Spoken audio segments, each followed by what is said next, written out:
फिर आपका क्या इसमें राय है? दूसरी बात ये भी है कि पहली बात, आज की डेट में कोई संस्कृत नहीं सीखना चाह रहा है ना? अब ये जो विद्या सीखी है वो खत्म ही होने वाली है अब देखा जाए तो। और दूसरा ये इनिशिएट भी नहीं कर रहे हैं आजकल कि और लोग आएँ, ये विद्या सीखें, संस्कृत सीखें और जो भी चीज़ें हैं वो आगे सीखें। और चलन अभी बंद होने वाला है ये, क्योंकि आज की देखिए कलयुग में जो बहुत सारी चीज़ें बढ़ती हुई आ रही है। तो इस चीज़ों में भी लोग पहली बात तो नौटंकी करते हैं, और दूसरा अब आप किसी को पैसों का मोटिवेशन ही नहीं मिलेगा तो वो काम क्यों करेगा? तो वो फिर चीज़ें हमारा एक्चुअली जो शास्त्र है, हमारी जो सनातन धर्म की जो मेन नींव है वो खत्म होती जाएगी, नीचे होती जाएगी।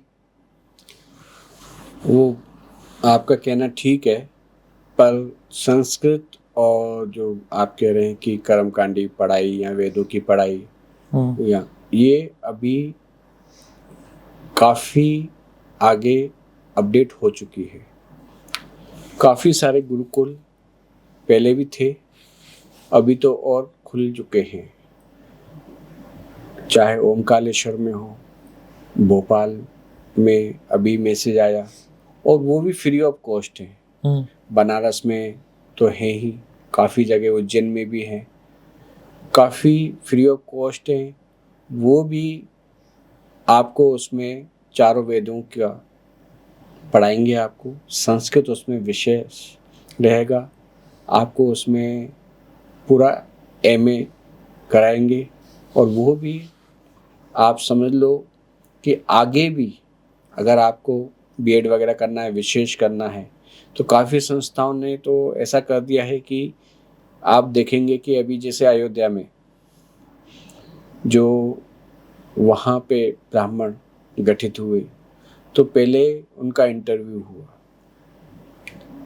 काफ़ी लोगों के इंटरव्यू लिए गए, यहाँ तक कि एक पेपर शैली बनाई गई, पेपर हुआ, फिर उसमें से जो भी बेस्ट हुआ उसको वहाँ पे ब्राह्मण नियुक्त किया गया, या कहेंगे कि पंडित नियुक्त किया गया। वो भी उसकी पढ़ाई एजुकेशन के हिसाब से। ऐसा नहीं है कि कोई भी राह चलता है या कोई भी किसी का पहचान का है तो वहाँ पे रख लिया, नहीं, उसकी जो प्रभावशैली है, उसकी जो पढ़ाई है, जो उसकी गुणवत्ता है, उसके हिसाब से रखा गया।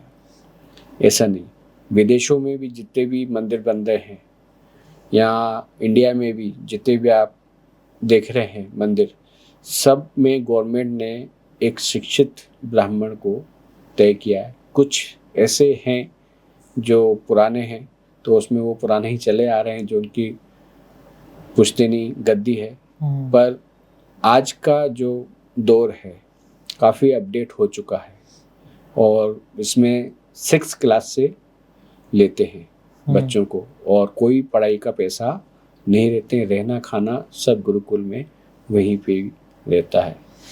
तो ये तो कहना गलत है कि ख़त्म हो चुका है। हाँ, ख़त्म का ये है कि लोगों का इंटरेस्ट ख़त्म हो चुका है। वो भी कैसे?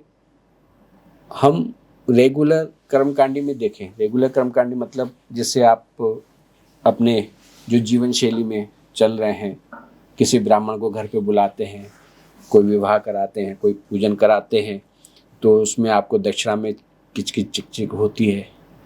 ये नॉर्मली जो शैली है उसमें अगर आप अच्छे जो सेलिब्रिटी हैं या कुछ आप अच्छे लोगों के वहाँ अगर ब्राह्मण देखोगे तो उनको वो नाराज नहीं करते हैं और उनके पहले से ही पैकेज बने रहते हैं।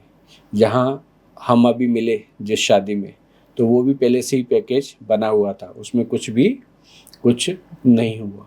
तो अगर अच्छे यजमान हैं, सामर्थ्य वाले हैं, तो उसमें ये चीज़ें नहीं होती। ये होती हैं निचले लोगों के उसमें, जिनका समझ लो एक फॉर्मेलिटी है, जिनको दूसरे धर्म में ज़्यादा दिमाग है, तो वो ब्राह्मण को कुछ नहीं समझते हैं,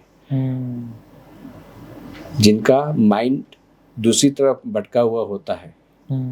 आज अगर मैं एक उदाहरण दूं कि आपको फलाने का नाश्ता पसंद है, A to Z कोई भी हो सकता है, वो आप वहीं से खाते हैं, वहीं से लेते हैं, किसी दिन वो दुकान बंद है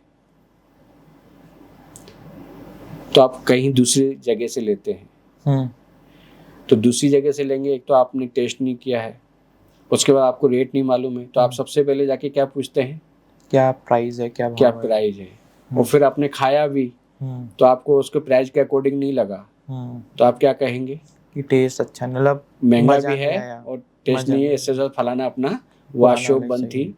है। और जिससे आप रेगुलर नाश्ता लेते हैं, क्या आपने कभी उससे प्राइस पूछा है? नहीं, फिक्स है, पता है इतना ही लेंगे, और अगर उसने बढ़ा भी दिए पर तो बता देता है। नहीं बताया, फिर भी आप प्राइस नहीं पूछेंगे, आपने खाया और उसने बढ़ा भी दिए तो आप दे दोगे उसको, क्यों? क्योंकि आपको उस पर विश्वास है, उसका आपको टेस्ट जम गया। जम गया। यहाँ पे क्या होता है कि किसी को ब्राह्मण से मतलब ही नहीं है, सिर्फ एक फॉर्मेलिटी है। और जहाँ फॉर्मेलिटी होती है तो ब्राह्मण भी फॉर्मेलिटी करता है। पहले जमाने में क्या था कि कहते हैं ना, कुल गुरु कुल ब्राह्मण, तो वो ही चलता हुआ आता था। आज की तारीख में क्या है कि आपके मम्मी पापा किसी और ब्राह्मण को बुलाते थे तो बेटा किसी और ब्राह्मण को बुलाता है, फिर आपके बच्चे होंगे तो वो किसी और पंडित को बुलाएंगे। तो वो चीजें क्या है, एक रही क्या? नहीं रही। अलग अलग। तो वो आस्था भी एक रही क्या? नहीं रही। तो वो क्या दक्षिणा पे भी जाएगी क्या? एक पे नहीं जाएगी। तो सीधा एक ये है।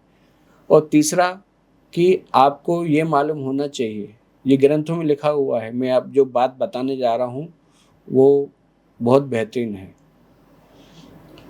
कि जब सृष्टि रची गई तो सब पशु पक्षी, तण फूल पत्ते फल सब बना दिए गए, यहाँ तक कि मनुष्य भी बना दिया। पर मनुष्य में हमारे 4 वर्ण होते हैं, मालूम है आपको? ब्राह्मण, क्षत्रिय, वैश्य और शूद्र। मालूम है आपको? यहाँ से लेके यहाँ तक ब्राह्मण का स्थान रहता है, शरीर में बता रहा हूँ, ठीक है ना? क्योंकि वो चोटी से लेके मुख तक, गले तक वो अपना कार्य करता है। फिर यहाँ से लेके यहाँ तक क्षत्रिय करता है, सुरक्षा, ठीक है ना? फिर यहाँ से लेके कमर तक वैश्य का रहता है। वैश्य मतलब बिजनेसमैन, जो बिजनेस करके खाते हैं, व्यापारी बंदा। और यहाँ से लेके अंगूठे शूद्र के नोक तक, या कहेंगे नाखून तक शूद्र, जो अपने नीचे के कार्य सभी साफ सफाई के वो करता है। तो ये 4 वर्णों में बांटा, तो सबको अपने अपने काम सौंप दिए। यहाँ पे जात बिरादरी कुछ नहीं बांटी, यहाँ तक कि लैंग्वेज भी नहीं, ठीक है ना? तो सबको सब काम बांट दिया। आखिरी में ब्राह्मण, तो उन्होंने प्रभु से पूछा, भाई श्री हरि, ये तो सब हो गया, मैं कहाँ जाऊं? मैं कहाँ जाऊं? मैं कैसे कमाऊंगा? मैं कैसे अपना जीवन यापन करूंगा? मैं क्या करूंगा? उन्होंने बोल दिया, ब्राह्मण हो, वेद पाठी हो, कर्म कांडी हो, और तुम मेरी जगह पे हो। हम अब ये धरती लोग छोड़ के जा रहे हैं वैकुंठ पे। अब भू के स्वामी कौन हो? आप ब्राह्मण हो। आप पूजनीय हो, जन्म से लेकर मृत्यु तक आपको ही पूजा जाएगा। आप जो सही कहोगे सही, जो गलत कहोगे गलत। तो चलो भाई, ये सब चीजें हो गई, और आप गृहस्थ आश्रम में रह के सब कार्य करोगे, क्योंकि हमें एक ही ब्राह्मण तो ही चाहिए। आज आप हो और कोई भी स्थिर नहीं है, मृत्यु तो आनी है, बुढ़ापा आना है, सब कुछ होना है, शरीर अस्थिर है, तो उसके बाद आपकी संतान कराएगी, ऐसे क्रिया चलती रहेगी। ठीक है, हम गृहस्थ। तो भैया प्रभु ये तो बताओ, खाना भोजन कपड़े लट्टे सबको तो सब बांट दिया, भाई शूद्र वो फलाना काम करेगा, पूरी आपकी सृष्टि की साफ सफाई करेगा तो उसको अन्न धन ये वो सब मिलेगा। क्षत्रिय भी अपना कार्य करेगा तो राजा वगैरह उसको देगा। वैश्य भी अपना काम करेगा, बिजनेसमैन व्यापार करेगा तो वो अपना घर चलाएगा। ब्राह्मण कहाँ जाएगा? तो उन्होंने कहा कि जो वैश्य हैं जो बिजनेसमैन है, जो भी आपसे कर्म कराएंगे A to Z सभी, चौथा हिस्सा वो ब्राह्मण का होगा। अच्छा, कितना हिस्सा? 1/4, चौथा। अगर वो एक दिन में 4 रोटी कमा रहा है, एक ब्राह्मण तो की रहेगी। 2 रोटी तो अपने घर परिवार के लिए, 1 रोटी सेविंग के लिए कि मतलब बुरे वक्त में काम आए, और 1 रोटी जो चौथी रोटी होगी वो ब्राह्मण के लिए होगी। मतलब अगर वो खेती कर रहा है तो उसका चौथा हिस्सा दान धर्म ब्राह्मणों के लिए रहेगा। उसमें एक ब्राह्मण नहीं, मतलब सभी सेवा भाव के लिए, सब में, मंदिरों में भी आ गए, सब में आ गए, सभी में आ गए सेवा भाव। इनडायरेक्टली वो जाएगा उनके हाँ, ब्राह्मण के पास ही, जो सिर्फ प्रभु को पूछते हैं और आपको सही राह दिखाते हैं, क्योंकि उनके पास और कोई व्यापार थोड़ी कर रहे हैं वो। तो उन्होंने कहा यस, और ये चीजें उनको बता दी, क्योंकि वो आपका कर्म कराएंगे। जन्म होगा तो जन्म नाम छठी वगैरह जो भी होता है, तो आप उसको उस रूप में दक्षिणा दोगे। पर अब दक्षिणा में क्या आ जाता है, आप क्या करने लगते हैं, वो मोल भाव करने लगते हैं। पर एक्चुअल में उनको वो करना नहीं चाहिए। जैसे आप सामर्थ्य हैं, अगर आप एक ठेला चलाते हैं तो ब्राह्मण को ही मालूम है कि ये ठेला चलाता है, इसके घर पे बच्चा पैदा हुआ है, तो इससे 5,000 रुपये नहीं लेने हैं या नहीं दे पाएगा, सीधी सी बात है। वो 1100, 2100 या 100 रुपये दे दे या 500 दे दे तो वो बहुत बड़ी बात है, पर वो उसके लिए भी नहीं बोलेगा। और अच्छा सामर्थ्य है, जिसके घर पे ठेला नहीं, 4 व्हीलर खड़ी है, 4 पहिए वाली गाड़ी खड़ी, सामर्थ्य है ना, 2000 का पेट्रोल तो गाड़ी में पड़ा हुआ है, तो कम से कम उससे तो 11,000 की उम्मीद कर सकता है ना। सही बात है। अगर वो 1100 देगा तो क्या कहेगा वो, कि अगर नहीं बोलेगा, मेरे जैसा तो बोलेगा नहीं, तो पर अंदर से क्या निकलेगा। तो ये चीजें क्या है, वो अपना काम बिगाड़ रहा है, ब्राह्मण का नहीं बिगाड़ रहा है। अब आपने क्या कर दिया, वहां पे जो ब्राह्मण का हक था आपने रख लिया, तो वो आज तो आप सब ठीक है, पर आने वाला समय क्या है आपका, धीरे धीरे धीरे धीरे धीरे शून्य होता जाएगा। और दूसरी बात जो समझ में आई, ये चीज समझ में आई, और दूसरी बात ये जो कर्म कांड की तो जो वो प्रोसेस सब है उसके नसीब से ही मिलता है। अगर आप इधर दोगे तो उधर आपको मिलेगा भी, कि हाँ भाई जिसके लिए इसको मैंने दिया था उसने उधर पहुंचा दिया। ये चीजें अगर नहीं दोगे तो वो चीजें आपको शून्य करती जाएंगी, और वो आपको पता भी नहीं पड़ेगा। और वो जो आपने पॉजिटिव काम किया था कर्म कांड, वो उसकी सही मायनों में गिनती भी नहीं होगी, मतलब हाँ, वो प्राप्ति नहीं होगा ना, आपने एक फॉर्मेलिटी करी। अब काफी जगह हम जाते हैं पूजा कराने, लोग फॉर्मेलिटी करते हैं, टाइम नहीं, समय नहीं, जल्दी करो। 2 बजे के फेरे हैं, 4 बजे बैठ रहे हैं, फिर मुहूर्त ही क्यों निकलवा रहे हैं। 4 बजे के फेरे हैं, 6 बजे बैठ रहे हैं, पंडित जी को कहते हैं जल्दी करो जल्दी करो। तो वो ब्राह्मण अपनी शादी तो ही करा रहा है, अपना कर्म थोड़ी करा रहा है, वो आपका करा रहा है। पर आपने क्या करा, और फिर बाद में जो परेशानियां आती हैं, प्रोसेस को काट दिया। जो बाद में परेशानियां आती हैं, गड़बड़ होती है, कहीं ना कहीं घर में कलेश रहना, स्वास्थ्य ठीक नहीं रहना, आपसी मनमुटाव रहना, बच्चों में दिक्कत आना, काफी सारी चीजें हैं, काफी सारी चीजें, ये हर चीज पे लागू होती है। पर हम वो चीजें नहीं बोल सकते। अगर हम ये चीजें हम यजमान को बोलेंगे तो वो कहते हैं कि अरे हमें तो ये बद्दुआ दे रहे हैं, ये नेगेटिव थॉट्स हमारे दिमाग में डाल रहे हैं, ये बेकार है ब्राह्मण। सही मायने में आप उसका हक जो है दे दो। और ये ब्राह्मण भी जानता है, इतना मूर्ख नहीं है, कि जैसे जिसकी कैटेगरी है वो उतना ही लेगा। हमने काफी बार अपनी जेब से दिया भी है, लॉकडाउन में, कोरोना में काफी के कार्य कराए, हम नहीं लेके आए। हमें लोगों ने बोला हम आपको बाद में देंगे, अभी हमारी स्थिति ठीक नहीं है, ये बंद लिफाफा दिया या कुछ भी है, तो हमने नहीं बोला, हमें मालूम है ना वो स्थिति परिस्थिति कैसी थी। तो ये सब चीजें प्रभु देखता है और उस प्रकार से आपको सामने थाली परोस के देता है, चाहे वो चांदी की हो, सोने की हो, लोहे की हो या फिर खाली पत्तल ही हो। अभी हमने हर बार देखते ही है, मैं महाकुंभ में भी देखा कि कई ज्यादा लोग ऐसे निकलते हैं जो ब्राह्मण के वेशभूषा में लोगों का शोषण करते, काइंड ऑफ।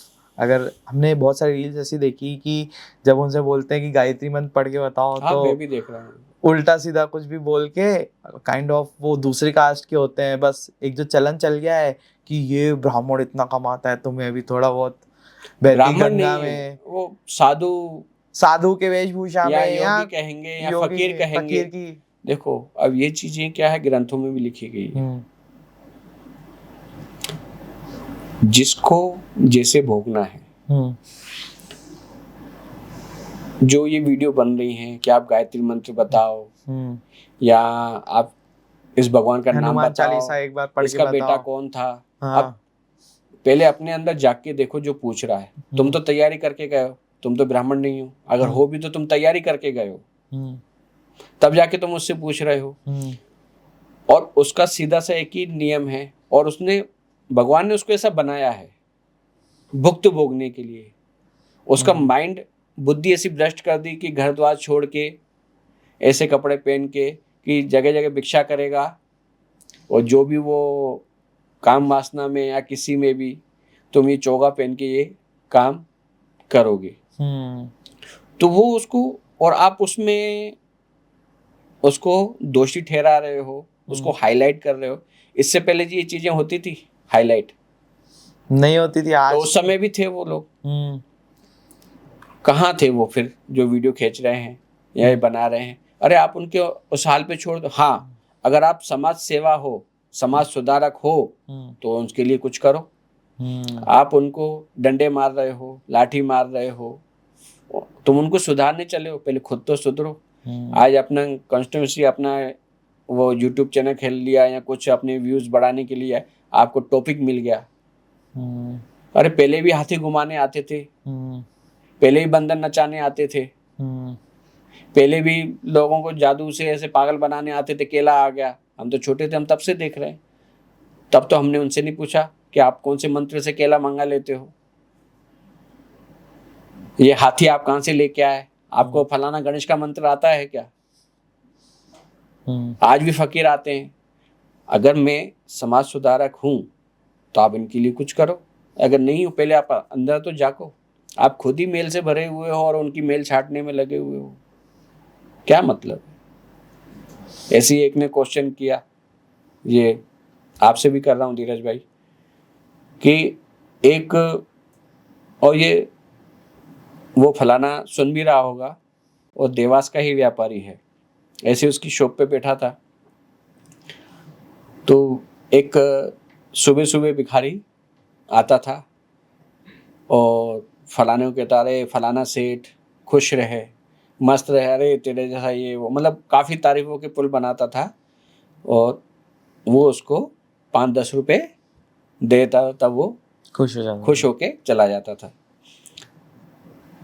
फिर वो ही शाम को फिर आता था, पर वो दारू पी के आता था। और फिर वो अपने अलग ही उसमें रहता था, जोन में रहता था। फिर उसके जो शब्द निकलते थे अलग ही निकलते थे। तो ऐसे में बैठा था, तो उसका एक फ्रेंड भी बैठा था। तो उसने कहा कि गुरुजी, महाराज जी, एक चीज़ बताओ, ये ना इसको रोज सुबह पैसे देता है और ये उस पैसे की दारू पी के आता है, और फिर ऐसी ऐसी बातें करता है। ऐसे लोगों को नहीं देना चाहिए, मैंने इसको फलाने को काफी समय से बोला है, नहीं देना चाहिए। अब आप बताओ। फिर वो मेन सेठ बात करता है कि गुरुजी आप बताओ, देना चाहिए कि नहीं देना चाहिए? अब आपसे मैं पूछ रहा हूँ धीरज जी, देना चाहिए कि नहीं देना चाहिए?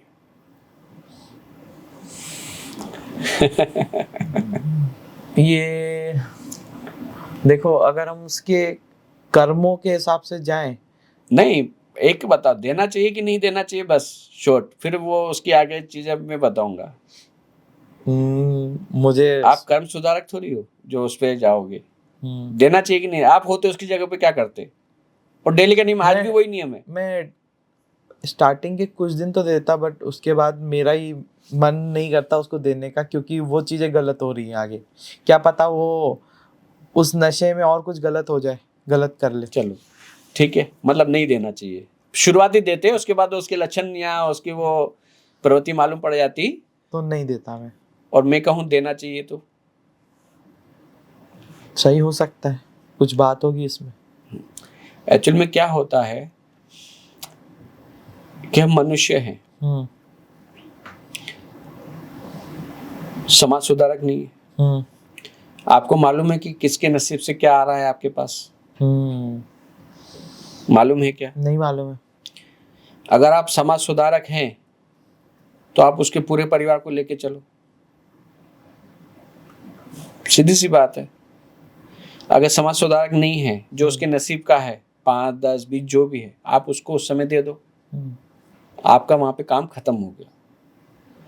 अब वो उस पैसे से दवाई लेके जा रहा है, घर पे रोटी लेके जा रहा है, या वो उसकी दारू पी रहा है, कोई नशे कर रहा है, उससे आपको कोई लेना देना आप नहीं दोगे तो वो और कहीं से लेगा। अगर और कोई भी नहीं देगा तो घर पे जाके अपनी बीवी बच्चों को मारेगा और वहां पे हिंसा करेगा, क्योंकि उसको तो पीना ही है। और उसके बाद वो जो परेशान होंगे तो उसका पाप का भागीदारी कौन बनेगा? जो नहीं दे रहे। नहीं दे रहे। सही बात है। मतलब अगर देखा जाए तो वहीं पे आ गए घूम फिर के, क्योंकि वो तो भुक्तभोगी है, उसको वो कर्म ही प्रभु ने उसको ऐसे ही दिए हैं, उसको ऐसे ही भटकना है, ऐसे ही मर जाना है। आप भगवान तो नहीं हो ना। नहीं। उसने खुद अपनी लाइन चुनी है ना कि मेरे को भीख मांगना है, दारू पीना है, नशे करना है और कहीं नाली में पड़ा ही रहना है। सीधी सी फैक्ट है ना। तो आपका जो कर्म है कहां तक है? नमस्कार। गलत है, सही है? सही है। या फिर आप सुधारक बनो, उसके घर तक जाओ, उसके घर को बढ़िया अपडेट कर दो, उसके बच्चों को पढ़ाने का पूरा लो, उसको नशा मुक्ति केंद्र में भेजो, उसके हर महीने खर्चा उठाओ। कोई नहीं करेगा। करोगे क्या? कोई करेगा ही नहीं। फिर आप कौन होते हो? अरे वो अनपढ़ है, गंवार है, तभी तो भीख मांग रहा है, उसको कपड़े नहीं है, उसको नॉर्मली चोगे मिले ये। आप कहोगे कि जाके कहीं शोरूम से पैंट शर्ट पहन के भीख मांगे तो उसको कौन भीख देगा? उसने धोती पहन ली ना, केसरिया रंग की चोगा पहन लिया, उसको भीख में भी यही मिलते हैं। कहीं मंदिर के बाहर बैठेगा, आप नए कपड़े आप अपने देने जाओगे क्या? पुराने कपड़े दोगे। दान दक्षिणा में क्या पता उनको वही कपड़े मिलते हैं। वही मिलते हैं, हमें मिलते हैं। ये बात है। तो वही हमने तो उसको आता ही नहीं है। अगर गायत्री मंत्र आता होता, रामायण की चौपाइयां आती होती, गीता भागवत आता होता, तो आज वो भीख मांग रहा होता। और तुम रंग पे जा रहे हो। वो चोगा ही ये है। अब वो किसके नाम पे लेगा? अपने नाम पे। वो बोलेगा ना राम के नाम पे दे दो, यही तो बोलेगा ना। क्यों बोलेगा शाम के नाम पे दे दो, या मेरा नाम चिंटू है, चिंटू महाराज के नाम पे दे दो? वो क्या तू कौन है? तू भगवान हो गया क्या? तो ये चीजें गलत है, वो पाप के भागीदार। यहाँ पे क्या हुआ है कि एक बहुत बड़ा फेमस सेलिब्रिटी मान लो, इन्फ्लुएंसर मान लो, उसने क्या किया कि उसने देखा कि ये चीज़ हो रही है कि चोली के नाम पे ये और कुछ है, तो उसने बोला कि महाराज जी चलो आप मेरे घर चलो, आपको अच्छा सा खाना खिलाता हूँ। तो सबसे पहले तो उसने अपने घर में लिया, गेट बंद किया, और वो पूरी प्रोसेस के दौरान उसने वीडियो बनाया, है ना। अच्छे से उसको घर पे बिठाया, पानी वानी पिलाया, फिर उसको बोला, डंडा लेके आया, बोला चलो गायत्री मंत्र चालू करो, बोलना चालू करो। उसके मुंह से कुछ निकला नहीं, फिर उसने उसे डंडे से मारा और पूरी वीडियो बनाई, और वो इस चक्कर में वो फेमस हो गया। होने तो आज, और यही उसने जो किया ना, वही देख के आज की डेट में जो वीडियोस बन रहे हैं ना, जो उसने बड़े इन्फ्लुएंसर ने किया, सब छोटे छोटे सब चालू हो गए कि हमको ये व्यूज मिलेंगे इससे। तो वो तो सीधी सी बात है, आदि अंत से यही चीजें हो रही है कि हर अच्छा या बड़ा व्यक्ति कमजोर कड़ी देखता है और उस पे वो वार करता है। आप क्यों ये चीजें कर रहे हो, या फिर अगर आप इतने ही अच्छे हो, फिर से वही बात आ रही है, तो आप उनके लिए कुछ करो। जो आपने पूरी प्रोसेस बताई, घर तक जाओ, उनके पूरे सभी हर चीज को ध्यान दे के आप अगर वो माइंड से डिस्टर्ब है तो उसका इलाज कराओ। अगर वो घर से भाग गया है या गुम हो गया है तो उसको घर तक पहुंचाओ। या फिर वो घर से ही है पर उसकी स्थिति परिस्थिति ऐसी है कि न वो पढ़ा लिखा है, न उसके पास कोई काम है, न कोई काम देता है, तो उसके घर की स्थिति समझे पहले। जीवन उसने ये रहा जीवन यापन के लिए चुनी है, वो भगवान ने उसको काम ही वो दिया है। काफी लोगों का भीख मांगने बिजनेस है, पीढ़ी दर पीढ़ी भीख ही मांग रही है। तो क्या करोगे? हाथी घुमा रहे हैं, बंदर ही नचा रहे हैं, रस्सी पे ही वो अपना कर्तव्य दिखा रहे हैं। क्या वो सर्कस में नहीं चले जाएं? बड़ी बड़ी सर्कस हैं, उनको उसमें काम मिल जाए है। फिर तो ये चीजें क्या है? जन सुधारक हो तो तरीके से करो, नहीं तो या मजाक उड़ाना पाप की भागीदारी हो और घोर पाप के हो। और मैं ये कह रहा हूं कि आने वाला जीवन आप उसकी जगह पे हो, वो उसकी जगह पे, क्योंकि प्रभु कराता है। सही गलत आपको पहचानना है और इसके लिए आपको अध्यात्म से जुड़ना जरूरी है। अगर आप कोई जप तप मंत्र या कोई सही गुरु या सही ब्राह्मण के उसमें हैं तो आपकी सभी इंद्रियां जागृत हैं और आप सही उजागर हो दिमाग के, तो आप ये गलत कदम उठाओगे ही नहीं। हम ही देखते, अब मैंने उसको पीने वाले को कौन से वे में लिया, उसने आपने अनडीप चले गए कि पूरी अंदर की प्रोसेस क्या है। करो तो पूरे तरीके से करो, नहीं तो उसको दोषी नहीं ठहराओ, उसको दे के खत्म करो। आपके पास जो है 1 है 5 है 10 है, उसको दियो, खत्म करो। उसके नसीब से आपको मिलेगा। वो सुबह आपको दुआएं भी तो देख के जा रहा है, उस समय क्यों नहीं आप ले रहे हो? और रात में आके वो सेठ जी हो ये वो दूसरी चीजें बोल रहा है पर वो गलत शब्द नहीं निकाल रहा है। और नियम है उसका, तो ये तो होगा ना कोई पिछले जन्म का, क्या पता आप उसकी जगह पे हो, कर्जा हो पुराना, वो आपका धीरे धीरे निकल रहा है। आप उसको उस वे में भी लो ना, कितना अच्छा है, रोज 10-5 रुपए करके निकल रहे हैं। सही है, तो ये भी तो चीज लियो ना। और बहुत से में देखा है वो डायलॉग मारेंगे, खुद बेरोजगार हैं, खुद हरामखोर हैं, नल्ले हैं घर पे, पर वो सामने वाले और इतना अट्टा कट्टा हो भी मांग रहा है, कुछ कर ये कर। अरे तू ही दे दे उसको नौकरी। ये भी है? जन सुधारक है ना। अगर नहीं है तो हाथ जोड़ लो भैया, ठीक है नहीं देना है, पर पाप के भागीदारी तो नहीं बना। ये चीजें हैं।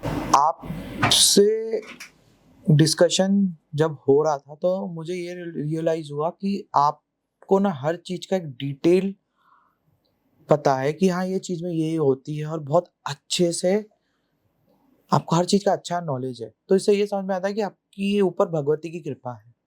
वो तो है, बट आपको कब पता पड़ा कि आपके ऊपर भगवती की कृपा है, कि भगवती ने आपको चुना कि आपने भगवती को चुना? ये मैं जानना चाहता हूँ। अगर मैं अपने थोड़ा बैक चला जाऊं डीप में, कि देखो हम जन्म से ब्राह्मण हैं, कर्म से ब्राह्मण हैं, और हमारा पुश्तैनी काम भी यही है। तो हमारे दादा श्री ब्रह्मलीन तोलाराम महाराज जी, जब वो बैठते थे या वो कभी किसी का प्रेडिक्शन करते थे जैसे आज भी हमारे पास काफ़ी लोग कुंडली लेके आते हैं, बिना कुंडली के भी आते हैं, समस्याएं लेके आते हैं। तो वो सुबह 4 साढ़े 4 बजे बैठते थे और 6 बजे तक तो वो उठ जाते थे। उसके बाद किसी को नहीं देखना, अपना कर्म पाठ पूजा और जो रहता था उसमें रहते थे। पर उस समय पंचांग थे, पर पंचांग वो अपने हाथों से बनाते थे। जो भी आज मोबाइल में भी आ गए हैं, एप्स भी आ गए हैं और पेपर में भी लिखित आ गए, पंचांग बनते हैं। पर उस समय वो बनाते थे, पर उस समय वो भी वो इस्तेमाल नहीं करते थे, सिर्फ हाथों की उंगली से ही लोगों का भविष्य बताते थे और किसी से 1 रुपया भी नहीं लेते थे। अगर किसी ने उस समय तो 5 पैसे 10 पैसे और ये आना 2 आना चलते थे, तो अगर किसी ने दे दिया तो उसको वो बताते भी नहीं थे, उसको भगा देते थे कि आपने हमारी विद्या को पैसे से तोला है या पैसे दिखा के आप मेरे को खरीदना चाहते हैं। तो उस समय का व्यक्ति विशेष इस प्रकार से था और उस समय सिर्फ वो आप कोई अनाज दान में दे रहे हैं या मिठाई दान में दे रहे हैं या कुछ आप सब्जियां लेके आए, फल लेके आए, तो वो ले लेते थे और उसमें से भी काफी चीजें बांट देते थे। तो ये चीजें चलती थी, पर धीरे धीरे समय चेंज हुआ और लोगों की आस्थाएं भी बदल गई। एजुकेशन पे ज्यादा ध्यान देना, कर्मकांड में ब्राह्मण कम हो जाना, वो इस वजह से हुए क्योंकि धर्म काफी आ गए। पहले इतने धर्म नहीं थे, आदमी सिर्फ सनातन धर्म पे ही रहता था और अपने जो गुरु ब्राह्मण था उसी का ही, तो उससे ब्राह्मणों का परिवार भी चलता था। पर जब मैं अपनी उसमें आया तो पढ़ाई जो एजुकेशन चल रही थी, यजमान लोग आते थे, हमारे यजमान आज भी हैं। एक्चुअल में मैं आपको बता दूं, मैं ग्वालियर शहर से बिलोंग करता हूँ। तो देखते थे सुबह शाम तक पिताजी या हमारे चाचा जी, ताऊ जी कैसे मिल रहे हैं, कैसे लोगों की समस्या है, किस प्रकार से प्रेडिक्शन दे रहे हैं, किस प्रकार से कुंडली देख रहे हैं, क्योंकि हमारा पूरा जीवन उसमें ही निकला। बाकी सीखा तो हमने धीरे धीरे उनसे ही और बाद में रनिंग में आया जब हम थोड़े। तो 8th क्लास में मैं जो मेन शुरू हुआ मेरा 8th क्लास से हुआ। तो एक हमारे फूफा जी थे, वो कर्मकांडी मंत्र वगैरह सिखाते थे। तो ऐसे तो काफी आते थे, पर विशेष इस लाइन में आना था तो हमारे पिताजी ने बोला कि आपको अब शिक्षा लेनी चाहिए व्यवस्थित और आपको इस फील्ड में अब आगे आना है, क्योंकि हमारे बाद आप ही संभालोगे। आपको कोई ऑप्शंस दिया था, नहीं दिया था कि एक ही ऑप्शन था? ऑप्शन तो काफी सारे थे उस समय, पढ़ाई भी चल रही थी और हमारा एक अपना फोटो स्टूडियो भी है फोटोग्राफी का, वो भी एक साइड बिजनेस था।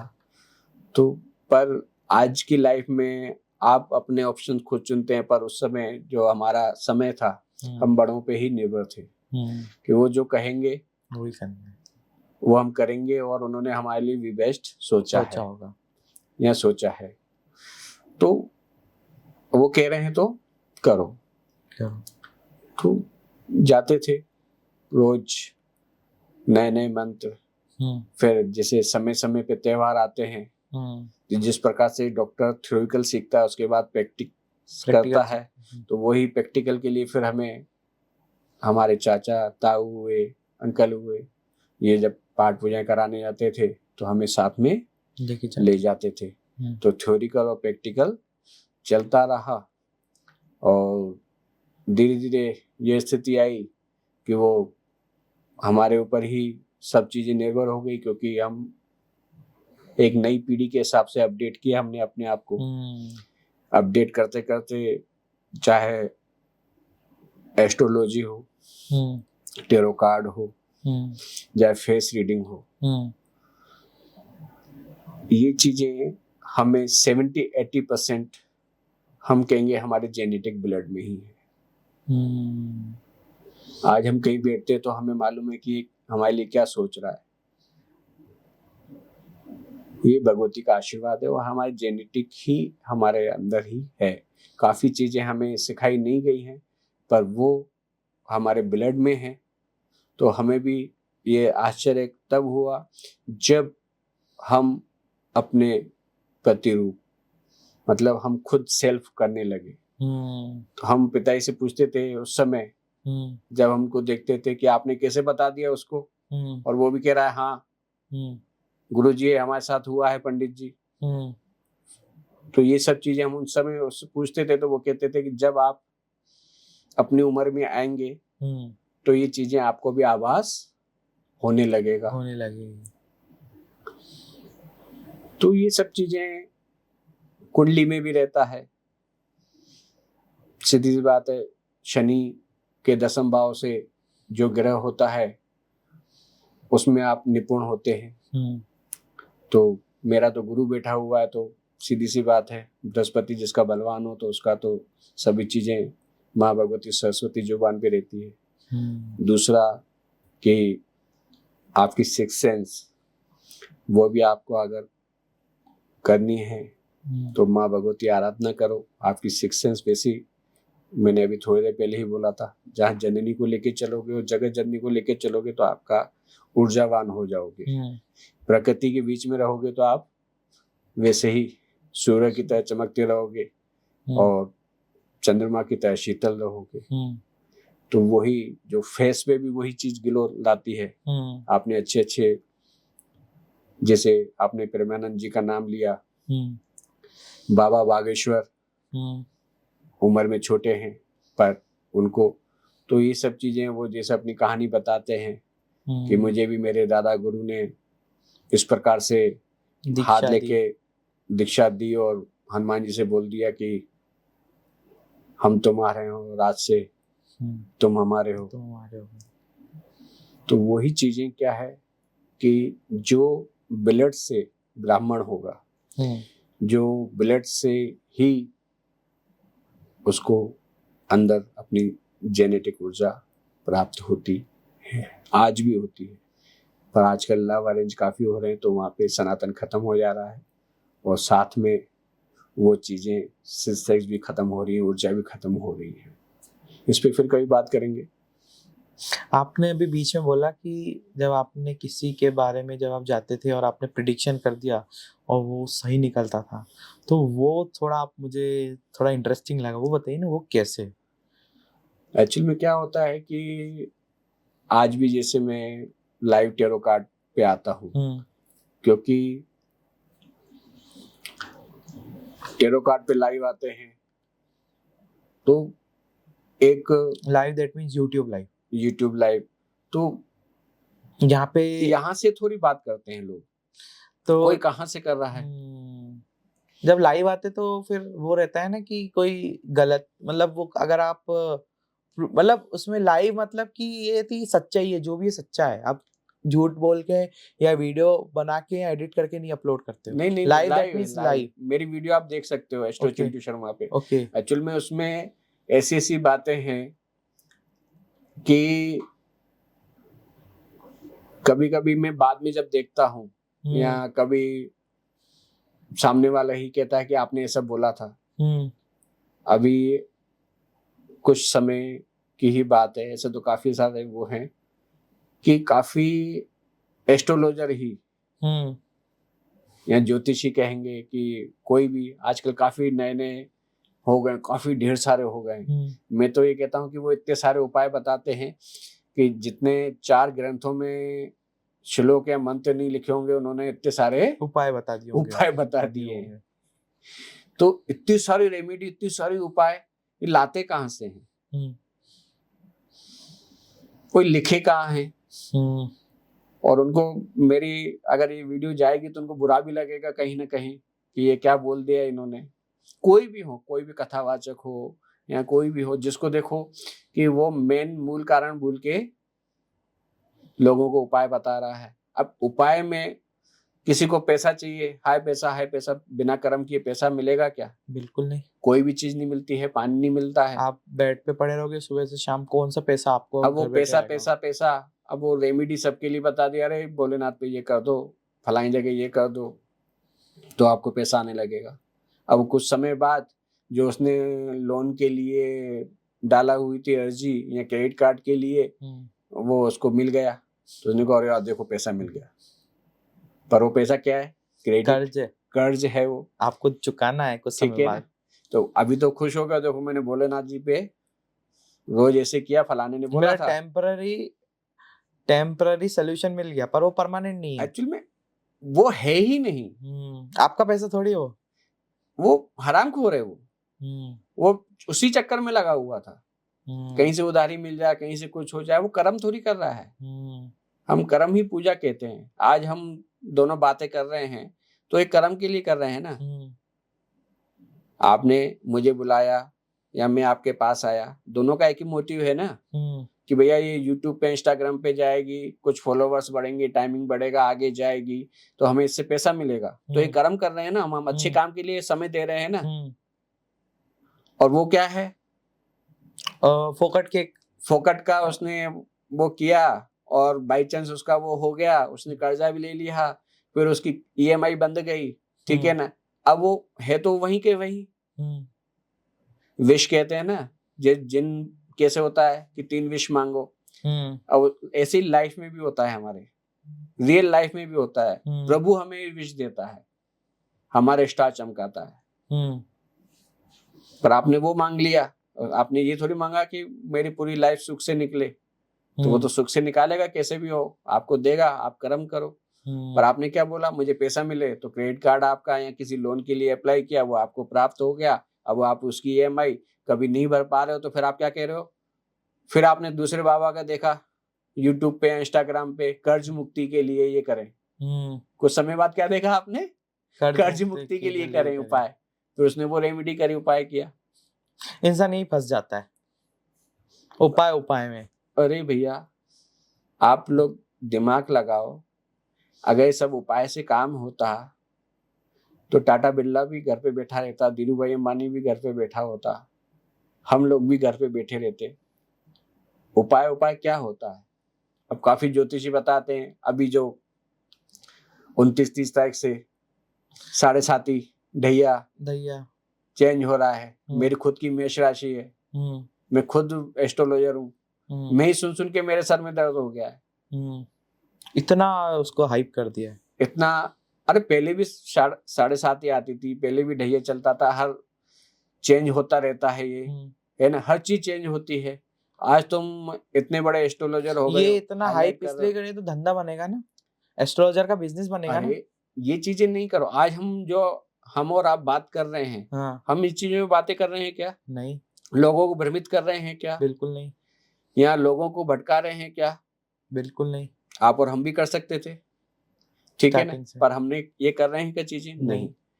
तो और इसकी बहुत बड़ी गणित है। जय थोड़ी है कि अब मेरा शनि कहाँ बैठा हुआ है, कैसे बैठा हुआ है, किसके साथ बैठा हुआ है। मैं तो अपनी कुंडली देखता भी नहीं हूँ, सही बताऊं तो, और ना देखी है आज तक। घमंड आ जाता हो सकता है। घमंड क्या, हलवाई अपनी मिठाई कभी खाता है क्या? सही बात है। मैंने अपने परिवार की नहीं देखी है। अरे जो है कर्म रूपी, आप कर्म करो, सब निकल जाएगा, जो रहेगा सब होगा। एस्ट्रोलॉजी एक्चुअल में, एस्ट्रो का मतलब क्या? अपना जो सोलर सिस्टम है, पूरा ब्रह्मांड है, ठीक है ना। ये रुकेंगे क्या? चलते रहेंगे। आज मैं बोलूं सूर्य की गति को रोक दूं, रुकेंगे क्या? चंद्रमा की गति को रोक दूं, रुकेंगे कुछ भी क्या? नहीं हो पाएगा। सूर्य, मंगल, बुध, गुरु, शुक्र, शनि, राहु, केतु, नवग्रह रुकेंगे क्या? अपनी दृष्टि अपनी ये वो चेंज करते रहेंगे। तो आप उसको फेस करने के लिए तैयार रहो ना। आप जिस प्रकार से गाड़ी चलाते हो, आप उसके पेट्रोल को, डीजल को फेस करते हो ना। आज ये कैमरे चल रहे हैं, आपने बैटरी चेंज कर फेस कर रहे हो ना, कर रहे हो ना। अगर आप इसमें लगा दो पावर बैंक, पर वो हीट हो जाएगा, हीट होगा तो वो कैमरे फर्क पड़ेगा, कैमरे फर्क पड़ेगा तो कैमरा जल्दी जाएगा। ऐसे ही आप अपने आप को पावर और कहीं से दोगे और कहीं से हीट होगा तो बीमार होगे तो अंदर व्याधि आएंगी तो शरीर कमजोर होगा। मंत्र चिकित्सा भी तो कुछ चीज है ना।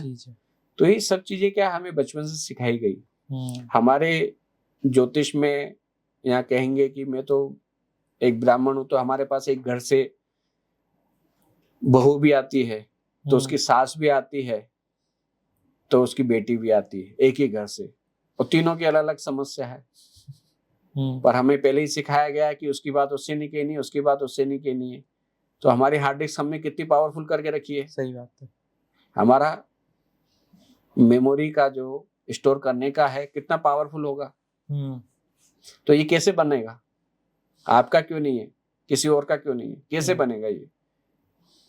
ये अध्यात्म से ही होता है। आपको अपने आप का बढ़ाना होगा, और आपको मजबूत करना होगा, आपकी सोल, आपकी मिट्टी मजबूत करनी होगी, तब जाके ये चीजें बढ़ेंगी। और हमारा स्ट्रांग होता है, एक तो आपने बताया मंत्र चैंटिंग से या मेडिटेशन से, या फिर सबसे अच्छी प्रभु की कृपा। सबसे अच्छा, आज मैं अपने आप को तो नहीं ले चलूंगा क्योंकि ऑलरेडी मैं ब्राह्मण हूँ, आपको ही लेके चलता हूँ। आज आप बगलामुखी के माँ भगवती के साधक हैं, तो आज अपने आप को आप मजबूत कर रहे हैं। आपके हर रोम में, हर ब्लड में, हर ब्लड सेल में एक माँ भगवती का नाम है। आप ये कितने सालों से कर रहे हो, या आगे कितने सालों तक करोगे, ठीक है ना? ये किसके लिए कर रहे हो? फिर आपकी शादी होगी और आपके यहाँ से जो सतपुत्र, आपकी संतान जो होगी, चाहे वो लड़की के रूप में हो, लड़के के रूप में हो, तो ये ब्लड सेल्स उसमें ट्रांसफर होंगे। तो उसका ऑरा कैसे बढ़ेगा? ऑटोमेटिकली जाएगा। हाँ, आ गया। तो वही जेनेटिक है। आज अगर आप मांस, मच्छी, मदिरा, जुआ, सट्टा, लेट उठना, लेट सोना, डिस्को डांस करना, मतलब सिर्फ व्यभिचारी वाले काम करना, तो आपकी संतान जो पैदा होगी, फर्क से वही जाएगा। सीधी सी बात है, गिव एंड टेक। जिस प्रकार से आप जो बीज बोओगे वैसा प्राप्त करोगे। यही प्रकृति का नियम है, यही सांसारिक नियम है। इसलिए अपने आप को ऊर्जावान बनाओ। उसी ऊर्जा से जो लिखा हुआ ग्रंथों में सतपुत्र या सतपुत्री की प्राप्ति होगी, वही आपको आगे ले जाएगी। अगर आपने गलत किए तो उस प्रकार से फिर आप फिर कहोगे, फिर पछतात हो क्या जब चिड़िया चुग जाए खेत। फिर आप कुछ कर सकते हो क्या? बिल्कुल नहीं। जब वो लाइन से निकल जाए तो आपने मेरे बेटे को देखा है ना, कैसा है वो। छोटे को भी देखा, बड़े को भी देखा, तो उसी प्रकार से आएगा। ये चीज है। अभी बीच में आपने टैरो कार्ड का चर्चा किया, टैरो कार्ड का, उसका कॉन्सेप्ट समझना चाहता हूँ। उसके लिए फिर कभी बात करेंगे ना, सब आज ही। हाँ, उस पे अलग से बात करेंगे। और वो बात कट गई कि आप कह रहे थे कि कैसे मालूम पड़ जाता है जी। हाँ, वो चीजें यही है कि मैंने आपको बताया कि जिस प्रकार से आप बीज बोगे वही चीज आपके आती है। तो मुझे वो सभी चीजें जेनेटिक मिली हुई है, काफी सारी चीजें, और उसको मैंने खोया नहीं है। काफी लोगों ने खो दिया है। वो खोया भी अपने ही, कहते हैं ना, व्यभिचारी से, अपने लक्षणों से, कहते हैं ना, लक्ष्मी लक्षणों से आती है, अपने संस्कार से आती है। वही वाली चीज है। अगर आप उसको कंटिन्यू बनाए रखोगे, तो वो मैंने कंटिन्यू बना के रखा हुआ है। तो वही सिक्सेंस है कि एक लड़की ने पूछा ऐसे ही, वो भी कुंडली वगैरह देखती थी, आज भी जुड़ी हुई है, वो सुन रही होगी। उसने मेरे को नहीं बताया कि मैं एक ज्योतिषी हूँ। अपने हस्बैंड के लिए पूछा। नहीं, हस्बैंड के लिए भी नहीं पूछा, उसने अपने लिए पूछा। एक्चुअल में अपने लिए पूछा कि ज्योतिषी होके अपने बारे में पूछा। हाँ, पूछा कि मैं यूट्यूब चैनल है और मैं करूं कि नहीं करूं, कि और कुछ करूं, या कहीं जॉब करूं, या मेरी जॉब लगेगी कि नहीं लगेगी, ऐसे क्वेश्चन उसने किया था। उसने आपको मतलब एक काइंड ऑफ इंटरव्यू या फिर आपका लाइक क्रॉस चेकिंग करने के लिए आपने वो उसकी मन की बात है, एक्चुअल में वो रियल में ही वो परेशान थी, पर जिस चीज से परेशान थी वो नहीं पूछा उसने, एक्चुअल में अपना उसने अलग ही करियर का पूछा उसने। कैरियर का पूछा। पर जब मैंने उसके कार्ड निकाले, टेरो कार्ड, तो वो टेरो कार्ड क्या है कि एक प्रिडिक्शन शॉर्ट एंड स्वीट वाला है। ओके। कि मतलब हमें इतने लोगों को जवाब देना है, शॉर्ट एंड स्वीट में देना है। ज्यादा गणित तो फिर हमें कुंडली देखनी पड़ेगी। तो वो शॉर्ट एंड स्वीट में सीधा मैंने सामने ही चीजें आई, मैंने कहा यार ये तो जो चीज से परेशान है वो तो इसने पूछा ही नहीं है, मतलब जो इसका क्वेश्चन है वो रियल क्वेश्चन ये है ही नहीं। मैंने साफ ये बोला कि मैडम जो आप पूछ रही हैं वो ये आपका सवाल ही नहीं है। और मैं एक लाइव में जब टेरो कार्ड पे बैठता हूँ, जैसे आज अगर बैठा हूँ, तो आप अगर सवाल करेंगे तो मैं एक बार में एक ही सवाल का जवाब देता हूँ, दूसरा नहीं दूंगा, या तीसरा 2-3 पूछोगे नहीं। तो मैंने कहा मैं एक बार में एक ही सवाल का जवाब देता हूँ, आपका जो रियल क्वेश्चन है वो आप पूछें, क्योंकि आप उसके बाद फिर दूसरा पूछेंगे तो मैं आपको नेक्स्ट लाइव में दूंगा। तो वो कहती है अच्छा आपको इतना मालूम है तो आप, मेरा रियल क्वेश्चन तो यही है, अगर आपको लगता है कि दूसरा है तो मुझे बता दीजिए। तो मैंने सीधा से ये बोला, मैंने कहा आपका रिलेशनशिप कैसा चल रहा है साहब, क्योंकि इतना समय रहता नहीं है कि हम उनसे कुछ करें और हम कोई पैसा लेते नहीं है उस पे। सही बात है। तो सीधा मैंने कहा आपका रिलेशनशिप कैसा चल रहा है, डिवोर्स लेना है कि अभी चल ही रहा है। डायरेक्ट आपने बोला? हाँ, मैं तो साहब, आप जब से मेरे से मिले हो मैं तो क्लियर बात करता हूँ। मुझे क्या, हम ब्राह्मणों को क्या है, क्योंकि भगवान के बाद भूस्वामी तो ब्राह्मण ही है, हमें क्या छुपाना है क्या करना है। तो सीधा सा साफ बोला। तो कहती है आपको कैसे पता? आपको कैसे पता? वो इधर आगरा साइड से थी। हाँ, मुझे कुछ नहीं पता, आपको मैंने पहले ही कहा, ठीक है। दूसरा, जो आप ओवर कॉन्फिडेंस में हैं और आप पिछले 1 हफ्ते से 10 दिन से आप मेरी वीडियो देख रहे हैं, तो ये भी आपको कैसे पता? आपके उस पे आती है क्या? कुछ आता ही नहीं, कौन देख रहा है हमारी वीडियो? आता है क्या उस पे? हमको कुछ नहीं आता यूट्यूब सामने शो होता है क्या? नहीं होता ना। तो मैंने कहा आप खुद जानकार हैं, तो वो भी कहती है आपको कैसे पता? तो मैंने कहा ये पता की बात नहीं है, सीधी सी बात है, जो आपका रियल क्वेश्चन है वो नहीं है, मैंने आपको हिंट दे दी है। अगर आप उसके बारे में कुछ करना या पूछना चाहते हैं तो आप पूछ लें। तो सीधा से ये बोला कि मैं अभी सेपरेट हूँ, अपने घर पे हूँ, मेरे पति से मेरे रिलेशनशिप सही नहीं हो रही है, डिवोर्स लूं कि सही होंगे। तो मैंने कहा अब इसका मैं सवाल का जवाब नहीं दूंगा, क्योंकि उसके लिए फिर मेरे को कार्ड निकालने पड़ेंगे और आपका सेकंड क्वेश्चन होगा आप नेक्स्ट लाइव में। तो ये काफी सारी चीजें होती हैं, काफी के लव रिलेशनशिप चलते हैं, लिविंग रिलेशनशिप चलते हैं, तो हम तो पत्ते खोल देते हैं। बहुत डीप है ये, काफी सारी चीजें हैं। काफी लोग तो ऐसे साथ में बैठ के टाइम पास कर रहे होते तो हम वो भी बता देते हैं कि आप अभी किसके साथ बैठे हुए हो, भगवती बता देती है, वो कार्ड नहीं बताते हैं, वो फिर वहां से क्लिक होता है तो हम क्लिक बता देते हैं कि अभी तू मैगी खा रही है या खा रहा है। एक बार बता दिया, मैंने कहा क्या हो गया, मैगी खुशबू आ रही है, वो वहां से थी, ये हिमाचल से। अच्छा। तो कहती गुरुजी आपको कैसे पता? मैंने कहा यहाँ तक आई खुशबू, वो सही में आई थी। 9:30-10 बजे लाइव आता हूँ मैं, लेट आता हूँ ऐसा। तो कहती आपको कैसे पता? तो ये सब, और हम भी नहीं बता सकते, हम भी इसका आप बोलेंगे ना कि विस्तार से बताएं, नहीं बता सकते कैसे आई खुशबू। काफी लोग, सिक्स्थ सेंस आपका एक्टिव होगा। सिक्स्थ सेंस तो इससे ऊपर है, सिक्स्थ सेंस से भी ऊपर है। सिक्स्थ सेंस तो आपकी भी काम करती होगी, पर ये इससे ऊपर है। ओके। सिक्स्थ सेंस मतलब अपनी आपकी छठी इंद्री जागृत होना, पर ये उससे ऊपर है। तो काफी सारी ऐसी चीजें हैं। काफी लोग आते हैं मेरा बच्चा खो गया है या मेरा बच्चा ऐसा है। मैं तो जब ग्वालियर से इधर आया था, पुरानी बात बता रहा हूँ, तब तो मैं इतना सोशल मीडिया भी नहीं था उस समय, व्हाट्सअप चलता था।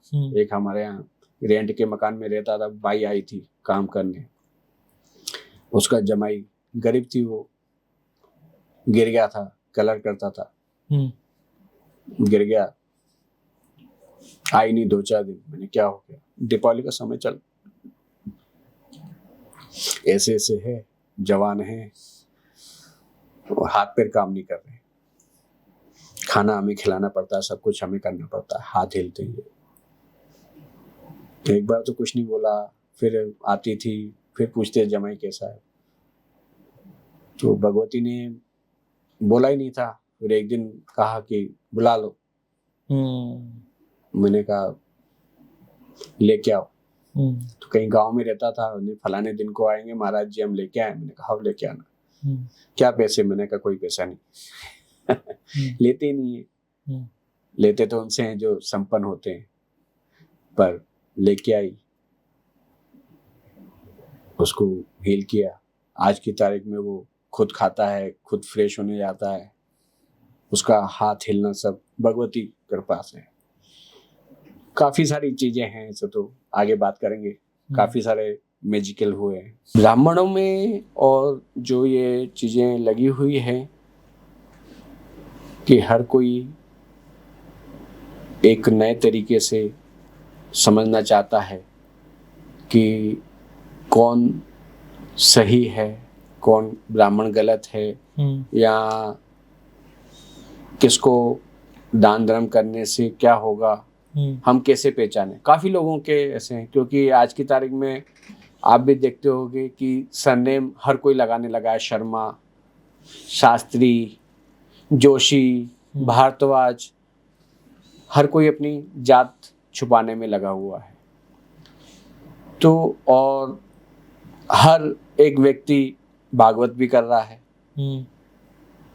रामायण भी बाच रहा है, शिव महापुराण भी बाच रहा है, पर वो ब्राह्मण नहीं है। एक्चुअल में ये ब्राह्मणों का काम है। जैसे मैंने बोला ना, 4 वर्णों में अगर आप कोई भी ये कार्य वो जाति से ब्राह्मण नहीं है, तो आपके वो कार्य संपन्न भी नहीं होंगे।